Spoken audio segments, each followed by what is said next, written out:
We are live. And we're back 2 weeks off, man. Okay, here's what happened. 2 weeks ago, got a big collection in, took all of our time. Last week, Craig went on vacation. That's the truth. Sorry, it's not always cute, everybody. This one is called Ghost in the Machine. Arcade.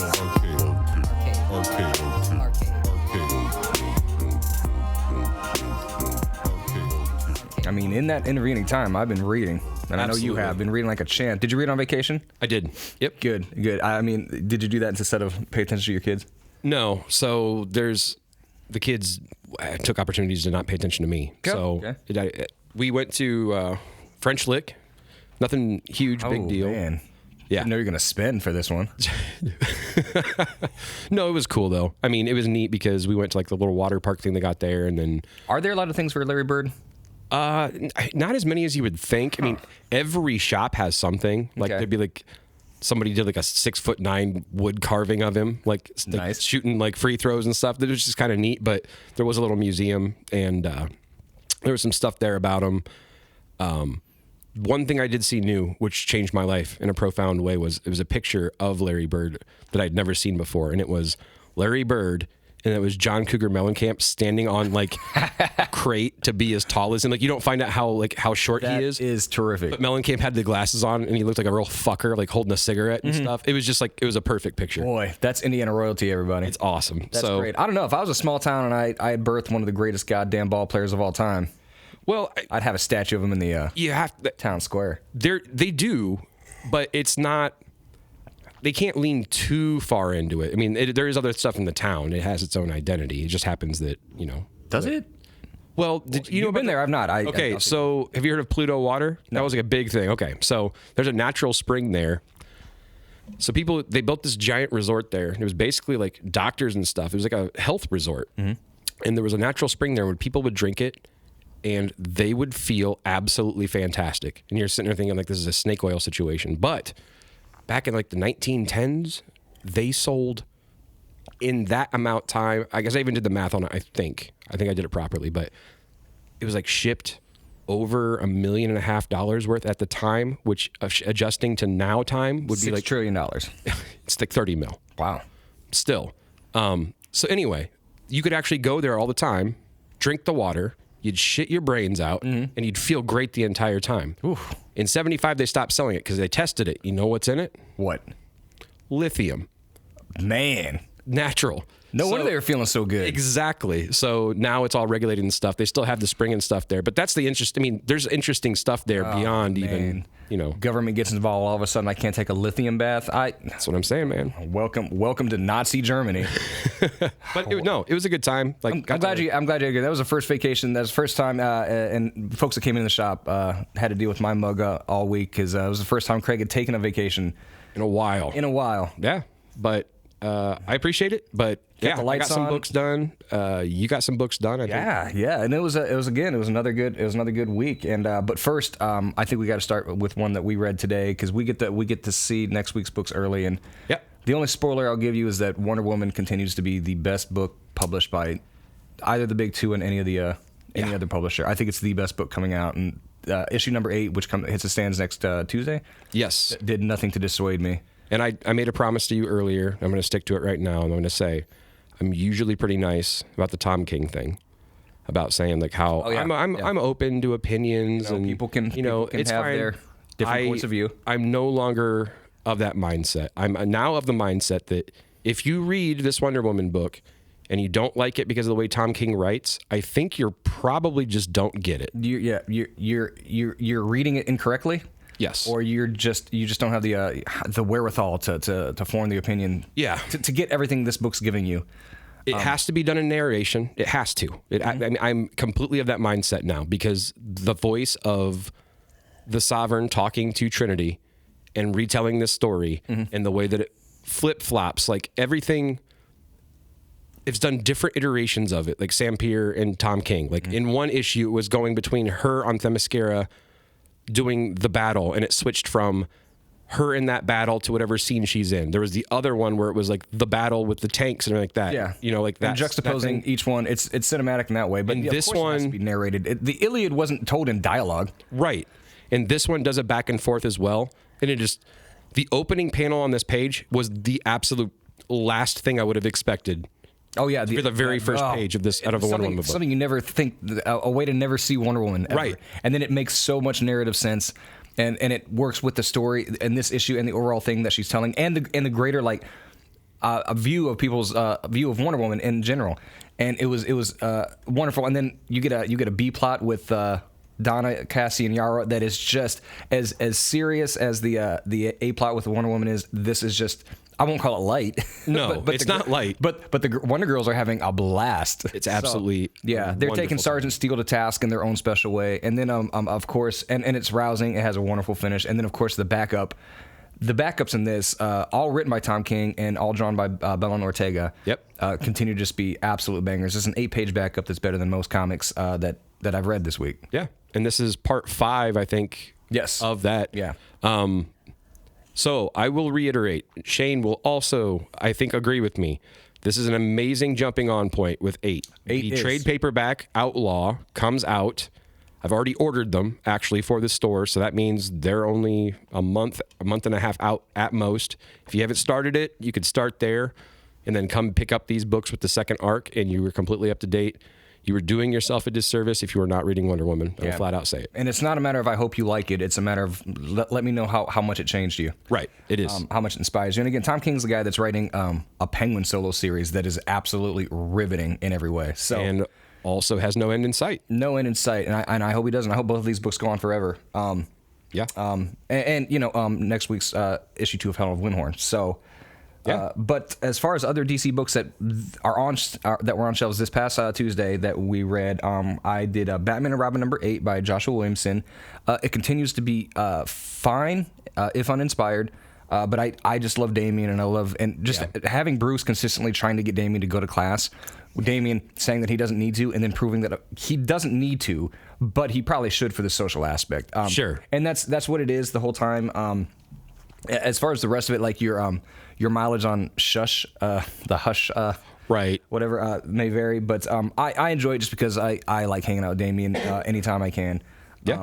Action Comics 1064. Williamson's back on this after a short stint by Jason Aaron. This is the first of the Brainiac. First of the House of Brainiac, yep. And this is a lot of fun. There's a lot of issues this week that really moved, and this is one of them. This one also brings in maybe Lobo. I think Lobo in current continuity is supposed to be dead, but also there's only supposed to be one Zarnian because he killed everybody, and there's hundreds in this issue. So I don't know, but if they're working in, they've worked in Bizarro, they're working in the Zarnians, and now Brainiac's on his way. We're really looking towards something cosmic level. So we'll see what happens, but it's a good one. I'm sorry. No, go on. To interrupt you there. I'm going to use this for an opportunity for a plug. Mark Russell, who will be in here for a store signing in May 25th, I believe. Counting it down. The next issue, the one shot, the House of Brainiac book, Russell writes in that. So we'll have put it on your pull, something else you can sign. It'll be an anthology, a couple different stories, and he'll have one of them. And I cannot wait to read his Brainiac. Yeah, should be good. That's gonna be great. I hope again I'm a little evented out right now, but House of Brainiac hopefully has something on the ball. Yeah. Plus, it's been a while since we had a great Brainiac story. Now here's the book that I think not enough people are reading, and that is Batman and Dylan Dog. Issue 2 came out this past week. Dylan Dog is if you live in Italy, Dylan Dog is it's like Tom Tom to France. It is ubiquitous. It's everywhere. Sure. And it's been going since 1985. It is it's never stopped. It's never been out of publication. He is like their superhero, even though he's a I think he calls himself a nightmare detective, which is a great way to describe yourself. But yeah, it's usually zombie related are the crimes that he solves, the supernatural things that he solves. But there's in this issue, they're trying to solve Batman and Dylan Dog are teaming up. They're trying to solve this mystery, and they need to there's a very powerful demon that they need to get to, or no, they need to talk to Satan himself. And the mage that they go to, she's like, "Whoa, like, you know what you're asking? Like, you'd have to have, that is so dangerous. You would have to have zero scruples to like for a mage or a mystic to like actually give you access to Satan. Like, that's so dangerous. Get out of here." And so Batman's like, "Do you know anybody who like that knows the occult that has zero scruples?" And you turn the page, and it's face down in a pile of his own vomit is a hungover John Constantine, and you're just like, let's go. Of course, Constantine knows Dylan Dog and Batman, and of course, none of them like each other. I mean, and it's great. And then once Constantine hears like what it is, he does it because it sounds like it's going to be fun. And it's Batman, Dylan Dog, and John Constantine going through the levels of hell. And honestly, if that doesn't sound fun, it actually is. It moves so fast, and it's an absolute blast of a book. And they're oversized, right? They're oversized. They're each like 48 pages, and I think it's only gonna be like 4 issues. Yeah. So, but it's such a great one. We have 1 and 2 in here, so if anybody gets a chance. Speaking of number 2s of Batman's, the breakout surprise book for me and for a lot of people, I'm seeing people come to the store and ask for it that are hearing about it, and that's The Batman First Night number 2. Yeah. And this is it's written by Dan Jurgens, and the art by Mike Spicer is. It's fantastic. It's incredible. The art sells it. But again, I've talked about this. I love Dan Jurgens. He made Booster Gold, and then the Death and Return of Superman. Even if it, no matter what it did, it was very well told. I really like what they did. But he's older. He's an older creator, and as we've seen with some older creators, they don't always have it. And he was even writing. It's literally set in Gotham of the 30s. This is a young man's book. It starts and it doesn't stop. It's a noir in Gotham, and he's using all the Gotham tools that we know, but in this really fresh, really cool new way to solve this mystery. And it's cool to see like Batman. I was talking to a customer today about like, you see Batman doing all like the Batman things drawn by a modern great artist, but he's wearing that original 38 like with the strange cowl and the strange ears and the purple gloves, of course, and it looks so good. The noir covers sold me like the very first time I saw them. They're fantastic. The pulp aspect of them, they're so good. And which, just to plug that, if you miss number 1, the second print of number 1, they just did it. The second print of the number 1 book is that pulp cover for the second printing. Awesome. So second printing comes out this upcoming week. So if you missed the first time, we'll have them back in the store. It's such a good book. And again, that one's oversized and it goes so fast. Like it's in that Black Label format too. Yes. So it's the art. Like I'm pretty much the same as everybody else. Like I don't appreciate having to store them differently, but I appreciate it when I'm reading through it because you do have the larger format. For art like that, it's kind of what you want to see. And also the relationship with Batman and Gordon is really well done there. It very much feels like in the movie The Batman, how Matt Reeves tries to make you believe like what would it take for an actual cop in a hierarchy in a big metropolitan city to actually justify what a vigilante is doing and helping him with it. And that's what this book does. It's so good. And then I think the last one for that I read this week for DC Comics is Green Lantern number 10. Now talk about a series that all of a sudden is showing its cards and it's got winning hands left and right. This is great. I've loved War Journal since Jump. This one I've always been lukewarm on until the last few issues, and now it's just bust wide open. This is one long action scene, Green Lantern number 10. It also it introduces a bunch of the other Lanterns that we know and love, but it's him essentially teaming up with Joe Sojourner Mullen from Far Sector, who is absolutely one of my favorite Lanterns, and she's so cool. And Hal does a very Hal thing in this, and it's kind of like, was he right to do it? Of course, but was he right to do it? I don't know. It's a great moral dilemma, but it also moves so fast. And again, the Lanterns, they're out in space doing space cop shit, and that's where they should be, Yeah. We don't need them on Earth. I mean, there's enough Lanterns left over. There's plenty anyway. But Jessica's here, Simon's here. It's just a great space yarn. And I'm glad it's heading that direction, because I remember being like, the first and second issue of that book, they were just like hitting the regular starring Green Hal Lantern Jordan, beats. Like some pickup truck. It was like nothing was happening. Like now he's gonna fight Sinestro, and Sinestro and him are uneasy alliance. Like, yeah, I know, we've seen this all. Yeah. But Sinestro was merely a means, like a narrative means to an end that we're seeing now, and it's great. So I'm loving it. Anytime we get a good Lantern book, it's a win for humanity. Absolutely. Especially I mean, if anybody's read the Lantern in the last few years, there's been highs and lows, but like Grant Morrison, it was his penultimate DC work, and it was I don't know, it was not high art Grant Morrison. But this is definitely not. They're not shooting for high art. They're just shooting for space yarn, and sometimes that's what you need. So yeah, and that's Adams, right? On that is Adams, yeah. Who's doing some good work. So cool. Did you read any other DC books, or you want to jump over to Marvel? I didn't. So my DC books have been recently in anticipation. I got excited.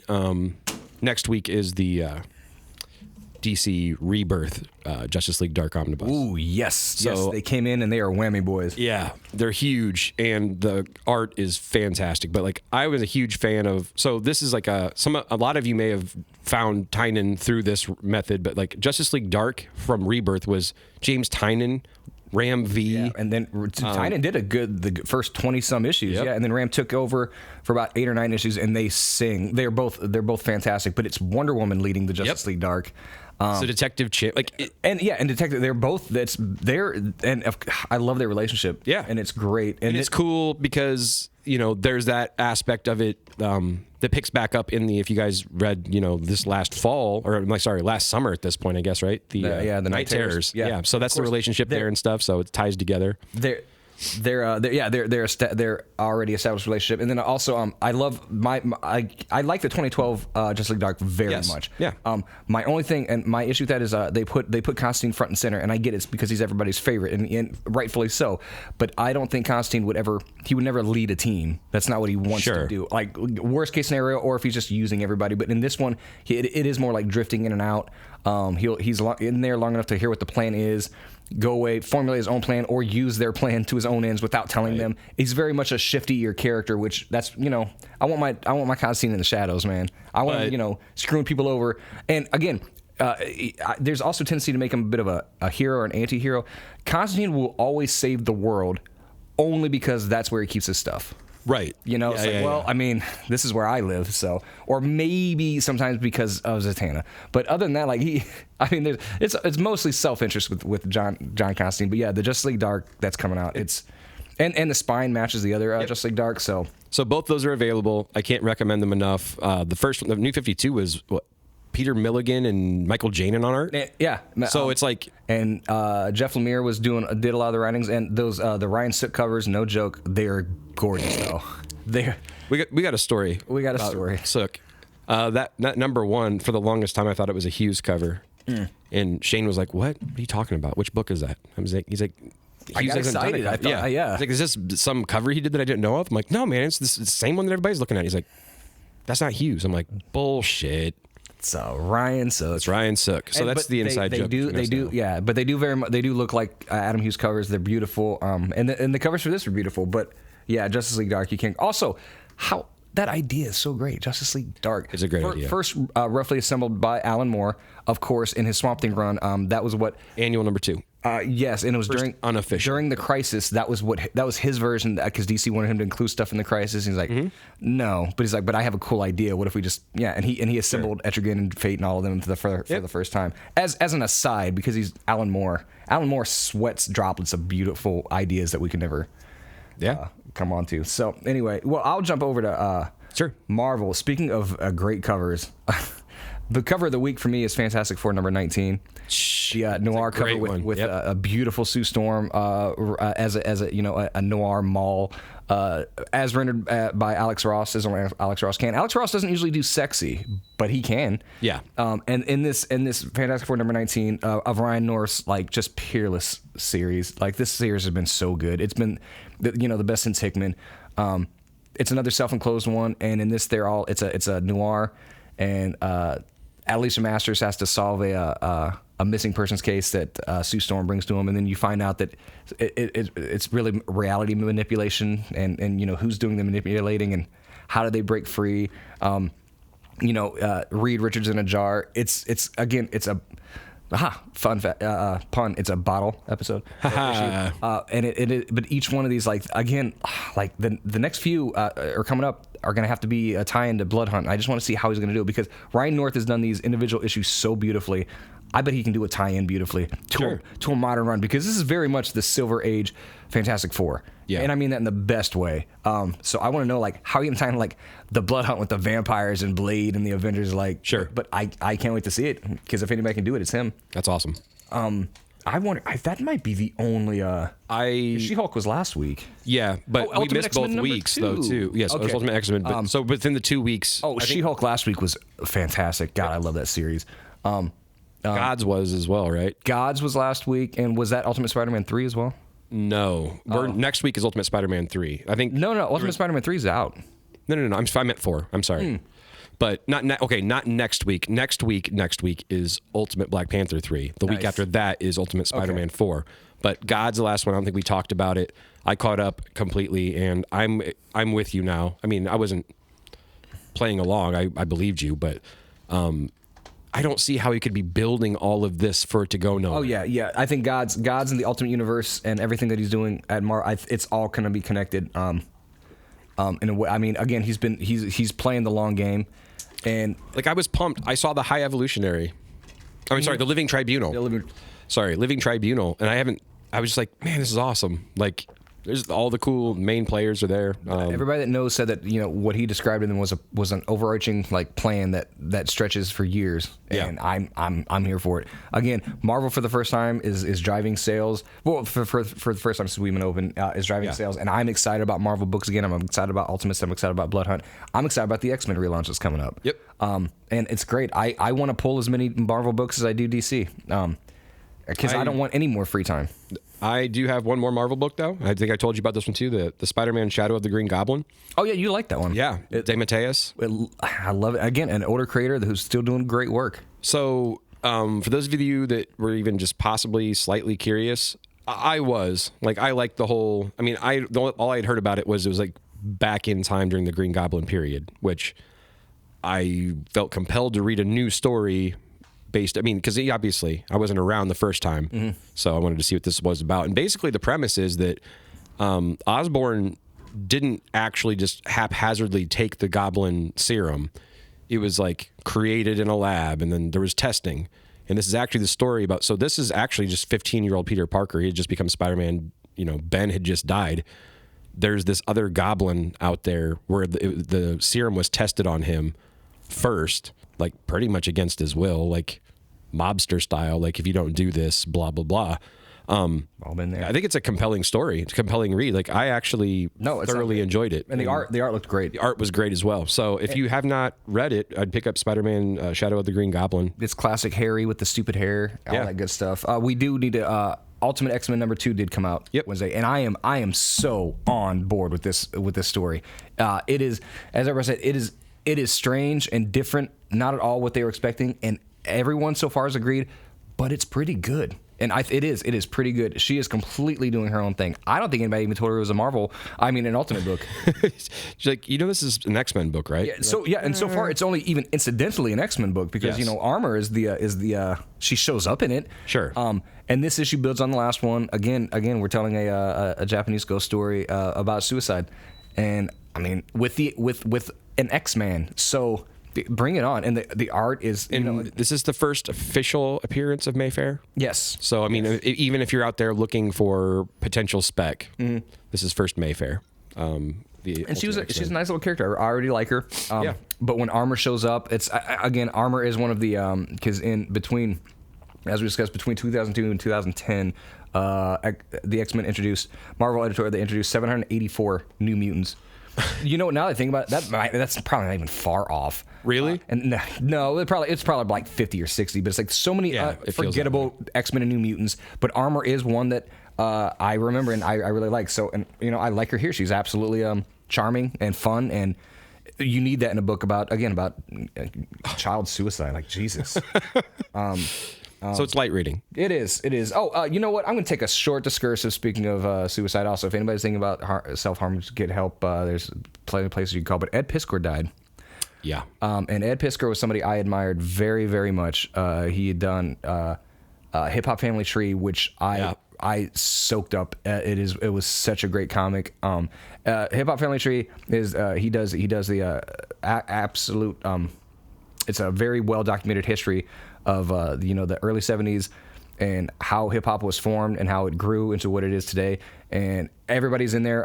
Blondie's contributions, the contributions, like the mixture of the comics community with the graffiti community with the hip hop community, and how it all rose in tandem. And everyone is, John and rendered just like they were at the, be it Melly Mel, Lovebug Starsky, Rick Rubin, Beastie Boys. But it's funny, the only one that's drawn differently is Dr. Dre. Every time Dr. Dre is in a panel, he's wearing full medical scrubs.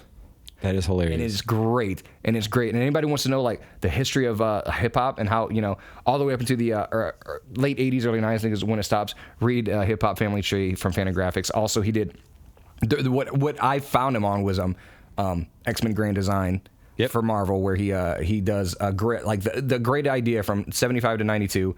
He takes the entire Claremont era, which is the continuity never really made sense, but he does make sense of it. He puts everything, like all the retcons, he puts them in linear order and tells. So it's like, it's the best primer on the X-Men that you can possibly read. X-Men Grand Design, and it spawned a line. Hulk Grand Design. Yeah, Jim Rugg did the Hulk Grand Design. Tom Scioli did Fantastic Four Grand Design.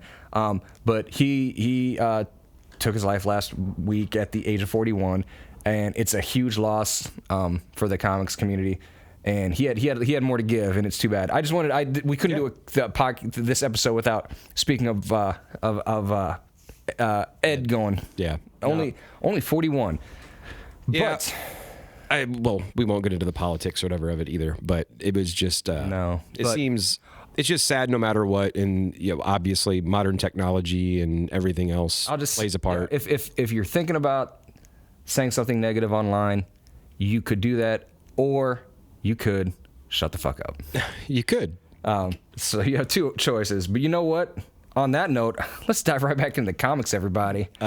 Sure. Yeah. I mean, I don't know. Should we give a moment to hug your loved ones? I'm sorry about that. You want to go to Independence? I was gonna go right to Image because if we want to make it fun, we got to start with Transformers, man. Corona took over on art, and it was seamless. Yep. Seamless. It's like just a little bit cleaner version of Danny Warren Johnson's art. Yeah. And I don't know. I mean, like the dirty is what you like. The dirty is what is cool about it, but it's beautiful. I mean, I love Corona's interiors, and Corona's done a lot of Scotty's. He did the Me You Live in the Dark and Middle West, I believe. Yeah, and it's still Danny Warren Johnson's still writing it, so it's still rad as hell. Right. Yeah. I mean, it's all of them you want to see. I think Starscream takes center stage in this one, and it's great. I mean, you just got to wonder where Megatron's at and what he's got up his sleeve. I'm wondering how difficult that transition is, though, because, well, the books that he's done thus far, he's also done the art. So as far as writing and scripting for yourself, it's different than having to hand it over. That's true. And not that he's not a professional. I'm just saying, and he's done. Actually, I don't know. Has he done a series longer than 7 or 8 issues? Because I mean, Murder Falcon and I don't think so. Yeah, and Extremity were only 6-7 issues. So, and then on top of that, he did the Beta Ray Bill, which was 5. Yeah, and then Dead Earth was 3 oversized issues. Oversized. Yeah. So, yeah, maybe he's right in his wheelhouse, or maybe he's drawing something else. Sure. But I love it. Transformers continues to be an absolute blast. Yep. Phantom Road number 10. Here's one.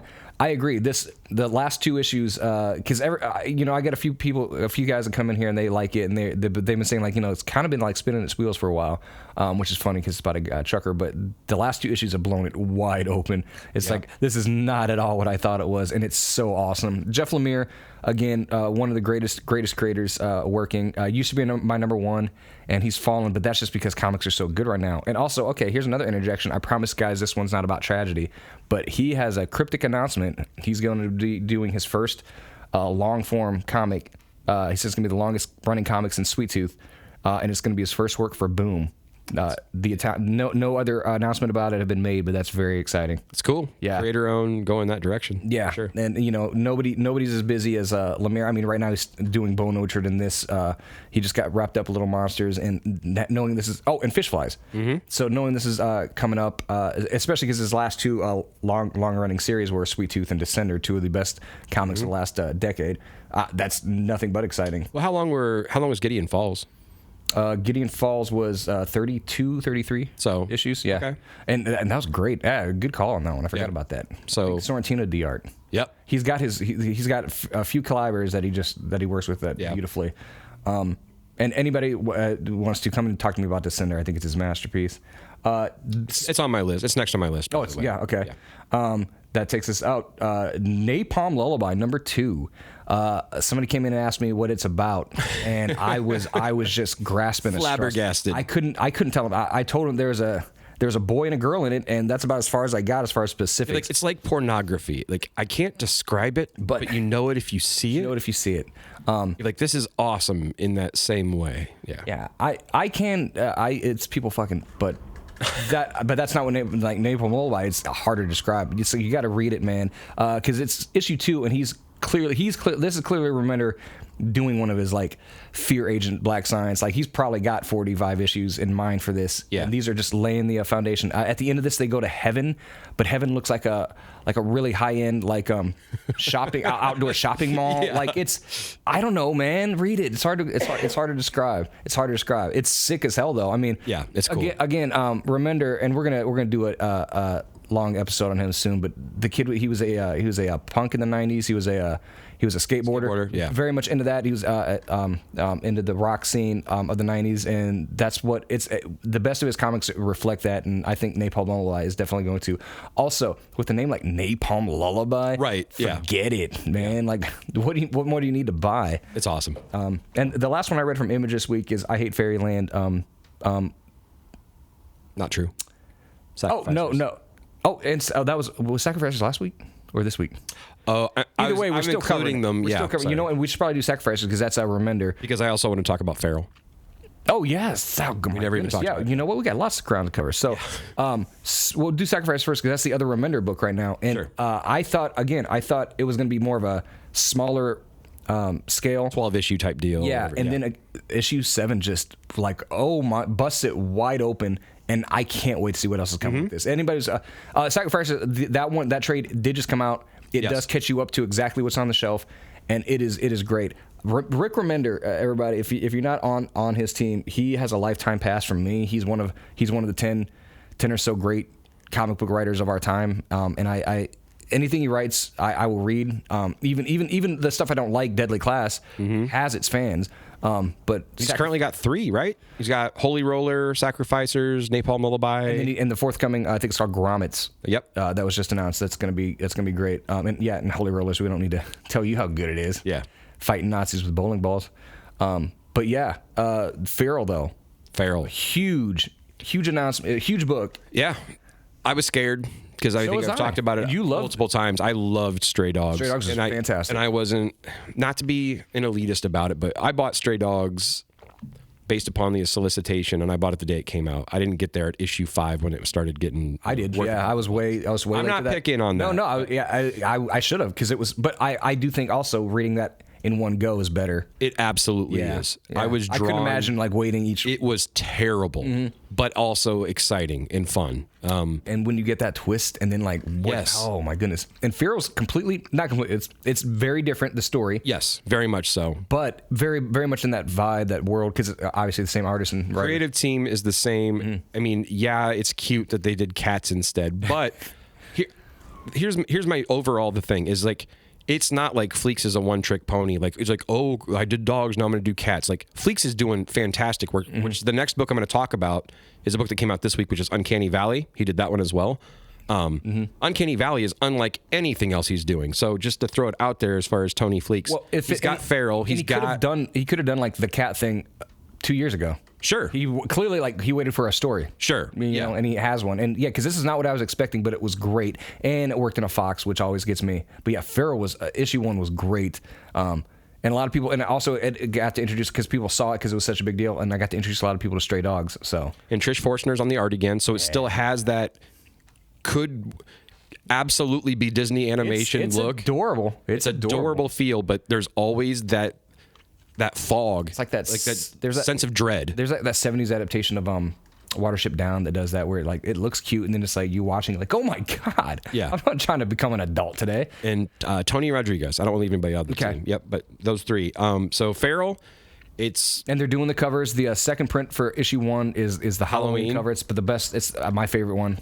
It's amazing. So A covers are always the creator drawn, and the B covers are the same thing, but it's a horror book homage, which always Nightmare on Elm Street is for number 2. They go cool. They go deep. They go deep on these horror posters. So one thing shop related for number 2, there is a glow in the dark cover, but you had to have met certain ordering requirements and such to even get them at the shop.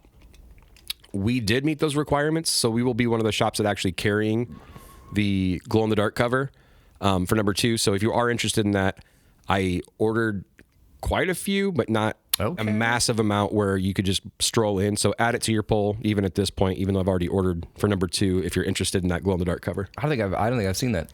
It's cool. It's like the A cover, but I think it's like virgin or minimal trade dress. But then there's it's got like a glow in the dark. I mean, it is.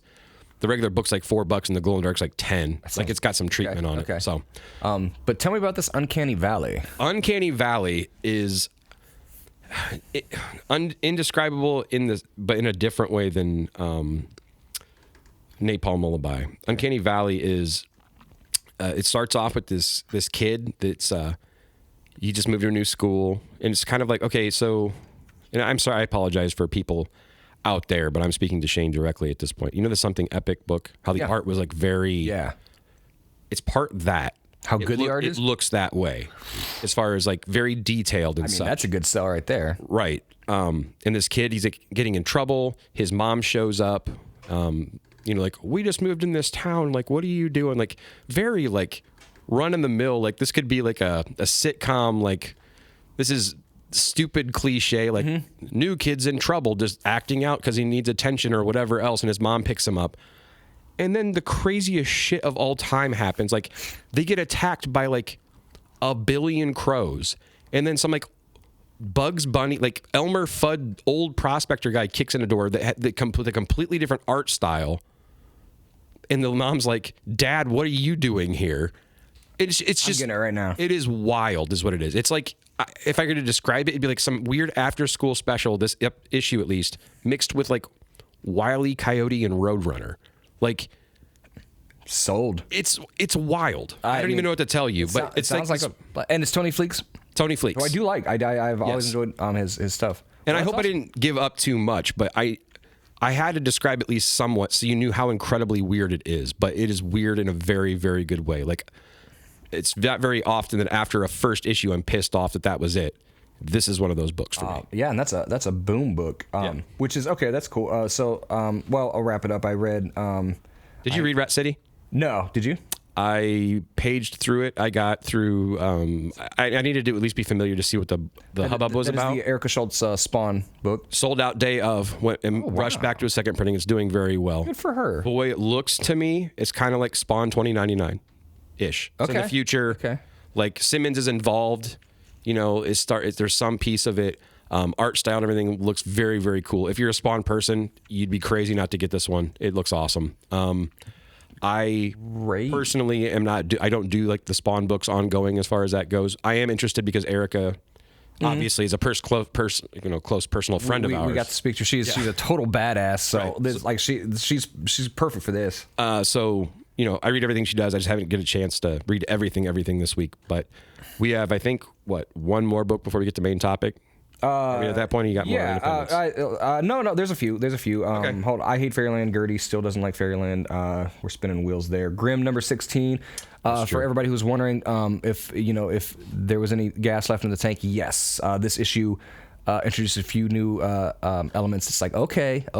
I love the world. It's just, all the excitement was in that first arc, and it's been good since, but it hasn't been like as great, or maybe it's not fulfilled the promise. But I think with Grin number 16, she's turning that around. Okay. I can't wait till the next issue. But the last one and two. No, we have two more. Thundercats number 3. This is really so. I've not watched the Thundercats since I was a kid. I love it, but like Thundercats 3 is reminding me a lot of the lore that I'd forgotten. Like, oh him. Oh, that guy. Oh, I remember they did this. And that's the joy of Thundercats right now. Yeah. The story's fine. Like, I had completely forgotten that Lion-O was actually, a 6-year-old. Yeah. Or whatever, things like that. And the guy that's tied up at the end is like, oh, him.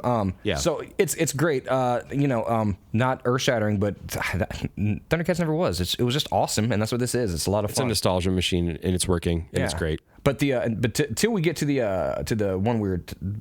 meat of the episode, we got to talk about IDW's absolute triumph of a book, and that's issue 5 of Beneath the Trees Where Nobody Sees. Yep. We were wondering last issue, like, well, geez, that escalated. Where are they going to take it? Oh, they took it right. Yeah. She's like, I'll tell you where I'm going to take it. There's very little dialogue in this book. No. It moves very quickly. It's a lot of facial expressions and a lot of panic and a lot. I mean, I like that it doesn't have a whole lot of dialogue because it feels kind of manic. Yeah, exactly. Right? Manic is the perfect word for it. And Patrick Horvath, and again, the what he can convey on faces and it's nuts. Yeah, and these are animals' faces, but the metaphysical, like those 2 or 3 pages where she goes to the woods and she witnesses what she witnesses, and you're just like, what is this book? It is brilliant. It is brilliant. It is like, well, that is nature. That is the nature of what we are. We are animals. It was amazing. I don't want to spoil it for anybody, but if you're not reading Beneath the Trees Nobody Sees, you are just doing yourself a disservice. Yeah. I'm honestly, I am super excited to go get a chance to just shake his hand, and possibly if we can get him on the podcast, see him at C2E2. That'd be absolutely great. Yeah. But I mean, if there's like a hole in like your soul that your family and your friends just aren't filling, like your kids make you happy, they bring you fulfillment, but not complete fulfillment, it's probably because you're not reading this book. It is a fantastic book. Like, I really hate it when books like this are like where we talk about how wonderful it is, knowing that full well that people probably can't get their hands on it. Yeah. But although, I mean, as many printings as they've done of now, they're trying, but even the prints are, it's IDW. They're not used to selling a lot of books, right? Yeah. No one's ever. So how many more do we guys need? Like 5? They're like, what are you talking? No, not 5. No one's ever wanted our books before. Man, yeah. So I mean, just an absolute triumph of a book and for IDW, and it wraps up with the next issue. So 6. Get your orders in for the trade. I cannot see how this is not going to spin out in some way. Yeah, there's no way that everything, like, it ends and everything's fine and there's no more stories to tell. I've thought about it already, and I'll tell you what I would do in this universe that would keep it interesting. I'm sorry. So Sam, we know Sam, and there has that whole serial killer element of it. I feel like in this world it would be just as interesting if they just switched over to the person that ran the flower shop down the road and followed their ho-hum life. It's a beautiful this town, and I am invested in the people in it, and it's awesome, and their lives, and I absolutely. So I mean, I think it'd be a lot of fun to do something, to just stay here. I mean, I don't want to overstay its welcome, but I feel like, yes, very much so, I'm invested in the town, and I think there's a lot of things you could do and satisfy that hunger that people have, because it's not going to be. What I don't want it to do is the Stray Dogs thing, where you get the 6 books that are planned and then just do 2 tacked on books where you're like, this wasn't needed. This isn't what we wanted more of, But hopefully he just goes away for a few years and comes back with his feral. Yeah, there we go. But what we came to say today is there are 3 books, glaringly obvious books off of this list that happened, and they just kicked in the door, and they're like, we're here, mother effers. Yeah. They were very polite about that, and that is the 3 Ghost Machine books that premiered this week, all 3 written by Jeff Johns and various artists that we will it was last week at this point. Sorry, just to clarify, to let people. This past Wednesday, right? Not. Oh my goodness. 2. That's what I'm saying. Yeah. They just keep selling though. Yep. Okay. And those are Geiger. Yep. Rook, Exodus, and Redcoat, man. Redcoat. Yep. Fucking Redcoat. And these books. So Ghost in the Machine is the name of the episode. Obviously, I think did we even ever say it? No. Hopefully they've read it. It's all good. There's a lot of the time. Well, I mean, we missed 2 weeks. We forgot how to do this. But yeah. to start with, Ghost Machine it's this new imprint now, but Ghost Machine has already been a thing. So Geiger was actually introduced a few years ago. In that great 6-issue series? Six-issue series, and that's basically like you're introduced to him. He does it in a cool way where Geiger has got that awesome look, first of all, and the art. I love the Gary Frank? Yep. Okay. Fantastic art. He's introduced. He looks like a complete badass. Anything that he's got like a Ghost Rider head. Yeah. So that's where. Yeah. So for me, I'm like, okay, that's cheating. That's awesome. It's a post apocalyptic wasteland, and he's overpowered. He's overradiated, and he has to hold the sticks to even contain the power. But when he wants to expend it, he can. In this issue, it's very much a Western. Yes. This issue, there's some ruffians picking on these poor townspeople, and he's reading a book. The book that he was reading, it's Blood Meridian by Cormac McCarthy, and of all like the books that the McCarthy books you could have had here, I would have gone with either Cities on the Plain or The Road, which is literally about navigating a post-apocalyptic place. Right. I'm assuming that either Johns had just read Blood Meridian, or maybe he just wanted us to know that. Right. Blood Meridian's a tough read though, guys. If you ever do it, I'd read All the Pretty Horses or The Road's pretty good. But no, and then he sits down and he goes and takes care of business. But then it's like Batman. Like they're just as frightened of him as Right.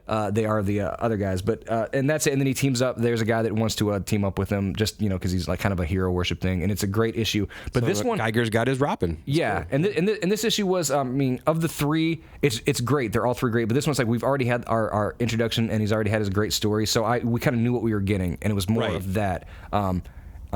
Yeah, not to detract, because I think we talked about it, and we have our same, like if we had to rank them, I think our rankings are the same. Mm-hmm. And Geiger being third does not mean Geiger is bad. No. Geiger is like, it didn't have the same jolt because it wasn't a new story or a new character in the same way that these other two were. The other two were. The other one, the longest of this week, was Rook Exodus. Yes. And this is art by Jason Fabok. The other two have beautiful art, but this art... Career work. This killed... Yeah, crazy. I knew Fabok had it, but geez...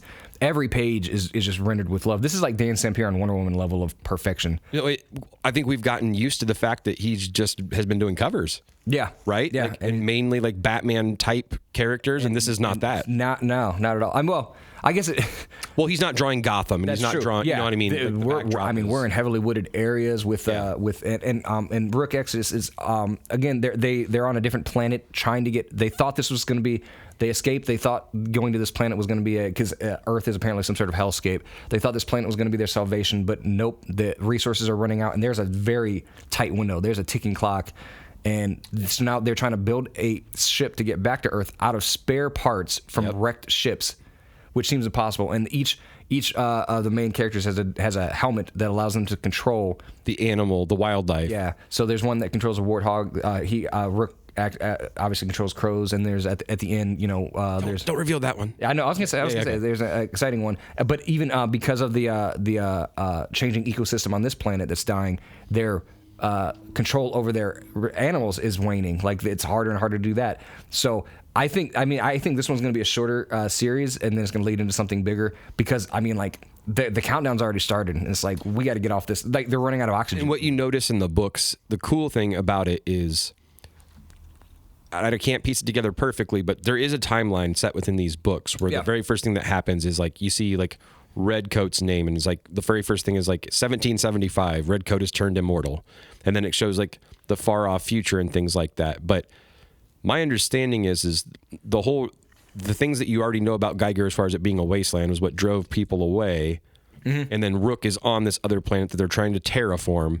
Shit goes sideways there. So where like the terraform, like it's something like where it wasn't completed, where they had to like keep up with it, but now it's kind of like turning itself around. Yeah. And they're trying to get because that's why he wants to get back to Earth, because like there's nothing there. It's like there's definitely nothing here. So like maybe there's a shot. Sure. So just a great book, but I mean, they all tie in. I guess that's the important thing I'm trying to say is like, and this was planned. Like, this is Jeff Johns famously unhappy with DC editorial when they do like with New 52 is poorly planned out. It could have been executed better. And he went through that a couple times. And this, it's like, well, if he's the architect, there's a plan in place. And I'm seeing 92 Valiant level levels of planning right now. Yeah, and shared universe. It looks great. in the story. It ties in, hopefully, beautifully, but I can totally see how it can. I mean, and it looks like. But in the meantime, like these issues are just a blast. And that brings us my favorite. Was this yours favorite as well? Absolutely. Red Coat by Johns and art by Brian Hitch. I knew it was going to be though before it came out. I hoped it was going to be, and then I read it and I was like, that is so. It was even better than I hoped it would be. Yeah. That A cover is so rad. I think we talked about it too. Like we have like Revolutionary War fetish. Mm-hmm. Yeah. Right. Yeah. So based upon that, so you start with that. I'm a known Tory. Yeah. And then you go into like, and I don't want to say it, but he's got Constantine vibes. He's got Han Solo Constantine vibes. Yeah. And the way he gets his powers, there's a secret society, and again, we're talking about the Revolutionary War era, so we're talking about the founding fathers. So the Illuminati and the Masons are involved, and they're doing a Masonic rite, a Masonic ritual that unlocks some sort of forces, and he gets his powers just because he got in the way, right? Because he falls out of some rafters, like, ugh. Yeah, because he's a piece of shit, and now he's a piece of shit with like imbued with like he's indestructible, and he can't die, immortal. Yeah, and it's funny because then throughout this issue, he goes like 100 years in the future. Well, he's not indestructible, which is the funny part. He is destructible. He dies, but he comes back. Yeah. So and the only reason why he keeps doing this is he dies, and then they'll bury him in the ground, and that'll be enough time for him to like come back. And he even said like he had like the first time he had to learn how to get out of a coffin. Yeah, and it's cool. And I also he doesn't learn a thing in 100 years. He is still a piece of shit, still doing the same things. It's funny, and it's great. And then at the end, I mean, let's just. A young boy comes with a mission, and he ends up in Germany, and a young Albert Einstein. It's so funny. Comes and he's like, I need help with this mission. He's a plucky little Einstein, and I'm just like, hell yeah. So this is going to be a fun. I am so down. So I was thinking like, Einstein learned English, but it wasn't until much later in his life, and then I was like, boy, you are taking the wrong lessons from this. Like, yeah, so much fun. Yeah. This Revolutionary Era war soldier wasn't there either, and I also love that he still has his coat. No, it's hilarious. Which is basically his cape. 100 years later, he has his coat. No matter all of his different adventures and escapades, you figure it would have faded, but it is still red and beautiful. So, no, Red Coat was an absolute blast. There's some silliness there where instead of like the old school like one shot and bayonet, though, now he's like traded it in for machine guns or stupid shit, where it's funny, like he rolls with it. Same type of thing, but I'm looking forward to that book. I was hoping it would be funny, and it is. Just having a blast. And again, Johns did all three of these books, and the energy is there. I mean, this is 2006 era Johns. Absolutely. This is him firing on all cylinders. But I don't want to stop there because I was kind of going back to the original series, because what was introduced in the original Geiger series was quite possibly one of my favorite characters in this universe as well, which takes a part in it, which is Junkyard Joe. Junkyard Joe, who got his own series, beautiful series. Yes. So it was Geiger first, then Junkyard Joe. Then there was an 80-page special, which is where Red Coat's first appearance was, even leading into these things. But like, it's hard to explain. And I guess what I would suggest is read Geiger first, then Junkyard Joe, and before leading into these, if you can. If you can't, it's not going to don't kill need anything. To, but it's still it does enhance it very much. And that Junkyard Joe series is beautiful. Because what I'm anticipating is somewhere along the lines here, we're going to see Junkyard Joe and I am going to cheer 10,000 times harder than anybody that hasn't read about him before. Oh my gosh, man, is Junkyard Joe a great character, and boy, do you love him. I also like that they all the creators said that they wanted to do their own comics outside without like superheroes and capes, and what. This is nothing if not a bunch of superheroes just with different kind of capes. I mean, it's awesome. It's so good. And next coming up, Johns also has Hyde Street coming up. This is all in October as of right now. Hyde Street by Johns with art by Ivan Rice. So getting the band back together from those Green Lantern days. Yeah. The Soulless by Lamont McGee and Devour by Maytal Shute. And then in November, the Rockefellers and Hornsby and Halo, both by Peter J. Tomasi, with art by Francis Manapul on the Rockefellers, who I love from Flash fame, and then Peter, let's say Snyberg, probably. Yep. That's a tough one. Mm-hmm. Those Nordic folk. It looks cool though. Hornsby and Halo, and Hornsby and Halo is about like a devil child and an angel child, and shenanigans ensue. And honestly, the name the Rockefellers, that you got me. You got me with that level of clever. And I think those are going to skew for younger generation. But again, Peter J. Tomasi, the guy that did Super Sons, that's all right. If that's where we're at. Oh, and they're doing Hyde Street, right? Which is the horror book. Hyde Street, yeah. That's the Johns and Rice one. Yep. Which is cool. And it looks like Brad Anderson colors all of these. But just the talent involved in this between, Johns, Tomasi, Gary Frank, Brian Hitch, Jason Fabach, Ivan Reis, and Francis Manipul, like those are the guys that if you've loved DC in the last 15 years, these are the guys that built your childhood dreams. Yeah, man. And they're really doing it with this, and they've launched this in exactly right. So far, there's not been a single hang up. There's not been a problem with distribution. This is like whatever the opposite of the Image opening in '92 was. Well, and they did a bunch. They've done even on the retailer side. They've been very generous as far as like promotion, like. Well, I don't want to say generous. They want to sell their book and they believe in it. Like, there's not a lot of books where they do it, but all three of these were returnable, which books are not returnable anymore. So it was basically like risk-free, order 1 billion copies if you wanted to. It's a $3.99 price point. $3.99 price point, especially for as many pages. Yeah. And again, every single one of these guys though have been in the game for at least 20 years or more. These are all pros, so they do know what they're doing. And forgive me if you mentioned it. Do you know what Metzler's doing? Because I know he's very much part of it, but I don't know if he's announced his book yet. Brad Metzler? No. Now that you mentioned it, it didn't do any of these, and I am very, very much down for that. Yeah, Meltzer. I'm sorry, that's what I always say it wrong. Yeah. But for those of you that don't know, Meltzer, one of my defining DC books. I don't know if this is polarizing or not, but I think that. Identity Crisis with Rags Morales on art is one of the absolute best books series ever written. Like Mike had those beautiful Michael Turner covers, iconic, and then it was a great comic, absolutely wonderful. That's coming out still has month or two, 25-year anniversary deluxe edition, which that blew my mind that it's been that long. It is crazy. I remember. Oh man, I was waiting outside for those every time. Yep. But yeah, no, Meltzer's not been announced yet. Maybe that's saving him. They could be doing this in like different tiers and all kinds of stuff, but I mean, who knows? But I'm very excited for Ghost Machine. I know that you are. So now that I'm looking at that release schedule, if they're not coming until October and November, I'm guessing that these are all three probably going to be 6 issues. Wrap up more than likely for those to start, and that's cool. Yeah, I think Geiger's. Have you seen anything about it? I guess I have to look. I don't know if they're just doing it like. Because now they all released on the same day. So now I don't know if they're picking a different month where the number 2s are going to come out or if it's going to be like different weeks. I would hope month. It's staggered like the Ultimate books. Yeah. But we'll see, I guess. I guess I mean, they wanted to make a splash and they did. They've been selling great here. Yeah. And anybody seen those the red coat covers, they got to buy those. And then if you read it, you like, well, what's the rest of this? For sure. No, the future looks bright. Yep, and we still have them. So if you guys are interested, it's a wonderful starting point. We still have the 80-page Ghost Machine special. We have all 3 of these books, so you could stop in and grab them, and you're completely caught up. Man, no, I had nothing else. I'm just jonesing because of all these books and how good they were. Absolutely. I'm going to go read Red Coat again. Absolutely. But anyway, humble listener, we will not leave you alone like that, hanging for 2 weeks. I promise. Craig has agreed never to take a vacation again. Yes, that is true. And I'll cancel my many plans that I have. But in that case, I guess we'll. Until next time. See you soon. See ya.